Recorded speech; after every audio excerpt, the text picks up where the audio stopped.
২০২৬ সালে মলদোভাতে যারা কাজের ভিসা নিয়ে আসার পরিকল্পনা করছেন তাদের জন্য আজকের এই একটি ভিডিওই হতে পারে একটি পরিষ্কার গাইডলাইন। মলদোভাতে কাজের ভিসা নিয়ে আসতে মোট কত টাকা বাজেট থাকতে হয়, কিভাবে এবং কোন মাধ্যমে এখানে কাজের ভিসা নিয়ে আসা যায়, তাছাড়া মলদোভাতে কাজের ভিসা নিয়ে আসার ক্ষেত্রে অত্যন্ত গুরুত্বপূর্ণ কিছু তথ্য জানতে পারবেন আজকের এই ভিডিও থেকে। আর সবসময় এমন সব ইনফরমেটিভ এবং আপডেটেড ভিডিও সবার আগে পেতে চাইলে আমাদের ইউটিউব চ্যানেলটিকে সাবস্ক্রাইব করে রাখতে পারেন। ফেসবুক থেকে দেখে থাকলে আমাদের ফেসবুক পেজটিও ফলো করে রাখতে পারেন। প্রথমেই আমরা জেনে নিই মলদোভা দেশটি সম্পর্কে কিছু গুরুত্বপূর্ণ তথ্য। মলদোভা হচ্ছে পূর্ব ইউরোপের একটি দেশ। এর অবস্থান রোমানিয়া এবং ইউক্রেনের মাঝামাঝি অবস্থানে। এ দেশটি ইউরোপের অংশ হলেও এটি সেনজেনভুক্ত দেশ নয়, তবে ভবিষ্যতে সেনজেন অঞ্চলের সাথে যুক্ত হওয়ার পরিকল্পনা রয়েছে এ দেশটির। রাজধানীর নাম হচ্ছে চিশিনাও এবং এ দেশটির মোট জনসংখ্যা প্রায় ৩০ লক্ষের কিছুটা বেশি। মলদোভা দেশটির কারেন্সির নাম হচ্ছে মলদোভান লিউ এবং বর্তমান রেট অনুযায়ী ১ মলদোভান লিউ সমান বাংলাদেশি টাকায় প্রায় ৬ টাকা ২৫ পয়সা। মলদোভা দেশটির অর্থনীতির মূল চালিকাশক্তি হচ্ছে কৃষি, ওয়াইন উৎপাদন, ফ্যাক্টরি ও ইন্ডাস্ট্রিয়াল প্রোডাকশন, সার্ভিস সেক্টর ইত্যাদি। তো ভিডিওর মাঝে আপনাদের একটা কথা বলতে চাই, আপনারা যারা ইউরোপের বিভিন্ন দেশে ওয়ার্ক পারমিট ভিসা প্রসেসিং করতে এম্বাসি ফেস করার জন্য অথবা নিজেদের প্রয়োজনীয় কোনো কাজের ক্ষেত্রে ইন্ডিয়ার মাল্টিপল ভিসা অথবা ট্যুরিস্ট ভিসা অথবা মেডিকেল ভিসা করতে চাচ্ছেন, আপনারা আমাদের সাথে যোগাযোগ করতে পারেন। আমরা অল্প খরচে এবং ১০ থেকে ১৫ দিনের মধ্যে আপনাদেরকে মাল্টিপল এন্ট্রি ভিসা অথবা ট্যুরিস্ট ভিসা বা যে কোনো ধরনের ভিসা করে দেব আপনাদের ডিমান্ড অনুযায়ী।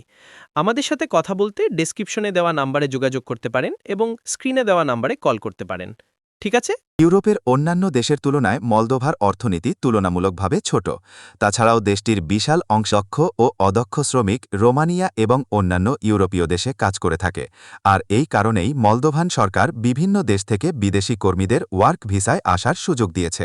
এখন জানা দরকার মলদোভাতে কোন কোন সেক্টরে সবচেয়ে বেশি কাজের চাহিদা রয়েছে। মলদোভাতে বিদেশি কর্মীদের জন্য সবচেয়ে বেশি কাজের চাহিদা রয়েছে factory work, glass, aluminium industry, food processing, কৃষিকাজ, packaging, construction, hotel and restaurant sector, delivery ও সার্ভিস জব। এইসব সেক্টরে বাংলাদেশ সহ বিশ্বের বিভিন্ন দেশের কর্মীরা নিয়মিতভাবে কাজ করতে পারে। অর্থাৎ এই কাজগুলোর জন্য আপনারা বৈধভাবে ওয়ার্ক পারমিট নিয়ে মলদোভাতে আসতে পারবেন। মলদোভাতে ওয়ার্ক পারমিট নিয়ে নারী ও পুরুষ উভয়ই আসতে পারবেন। বিশেষ করে হসপিটালিটি এবং সার্ভিস সেক্টরে নারীদের কাজের সুযোগ তুলনামূলকভাবে বেশি। বাংলাদেশি প্রবাসীরা যারা মধ্যপ্রাচ্য, মালয়েশিয়া এবং অন্যান্য দেশে অবস্থান করছেন তারাও চাইলে প্রয়োজনীয় সব ডকুমেন্টস থাকলে মলদোভাতে কাজের ভিসায় আসতে পারবেন।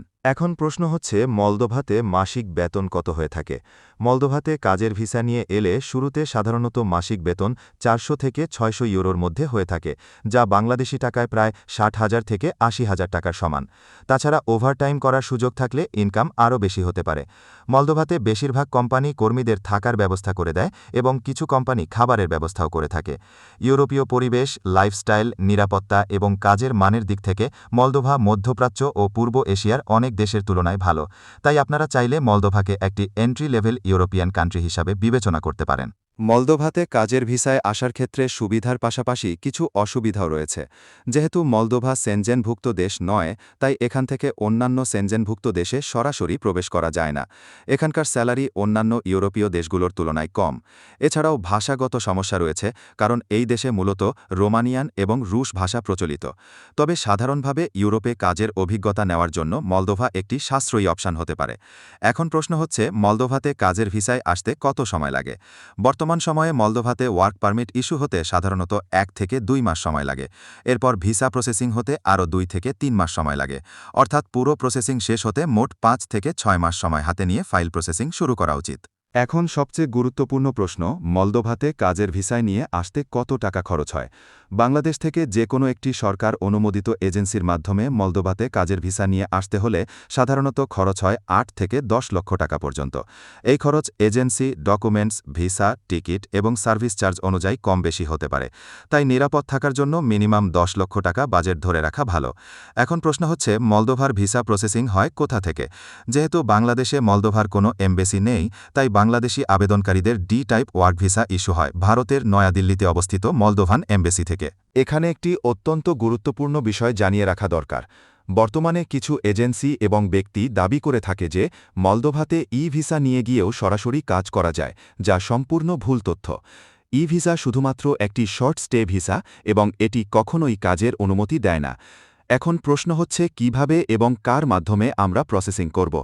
মলদোভাতে কাজের ভিসায় আসার ক্ষেত্রে অবশ্যই সরকার অনুমোদিত এজেন্সির মাধ্যমে পুরো ফাইল প্রসেসিং করা উচিত। এতে আপনার ঝুঁকি অনেকটাই কমে যায়। তাই আপনারা আপনাদের আশেপাশে ভালো এজেন্সি খুঁজে তাদের মাধ্যমে আপনারা ফাইল জমা দিতে পারেন। এবং যদি আপনারা চান তাহলে আমাকে বলতে পারেন কমেন্টে, তাহলে আমি একটা ভালো এজেন্সি খুঁজে আপনাদের সাথে শেয়ার করব দ্বিতীয় ভিডিওতে। সবশেষে আরেকটি গুরুত্বপূর্ণ প্রশ্ন, এজেন্সি ছাড়া সরাসরি কোম্পানির মাধ্যমে মলদোভাতে কাজের ভিসায় আসা কি সম্ভব? উত্তর হচ্ছে হ্যাঁ, সম্ভব। মলদোভাতে সরাসরি কোনো কোম্পানির মাধ্যমে ওয়ার্ক পারমিট নিয়ে কাজের ভিসায় আসা যায়। তবে সেক্ষেত্রে আপনাকে নিজেই কোম্পানিতে আবেদন করতে হবে। তাদের HR টিম আপনার ডকুমেন্ট যাচাই করবে এবং ওয়ার্ক পারমিট ইস্যু করতে সম্মত হলে পরবর্তীতে ভিসা প্রসেসিং করা যাবে। আর যদি আপনারা জানতে চান কিভাবে কোনো এজেন্সি ছাড়াই সরাসরি কোম্পানিতে আবেদন করে মলদোভাতে ওয়ার্ক পারমিট ও কাজের ভিসায় আসা যায়, তাহলে এই ভিডিওটি শেয়ার করুন এবং কমেন্ট বক্সে চাই লিখে কমেন্ট করুন।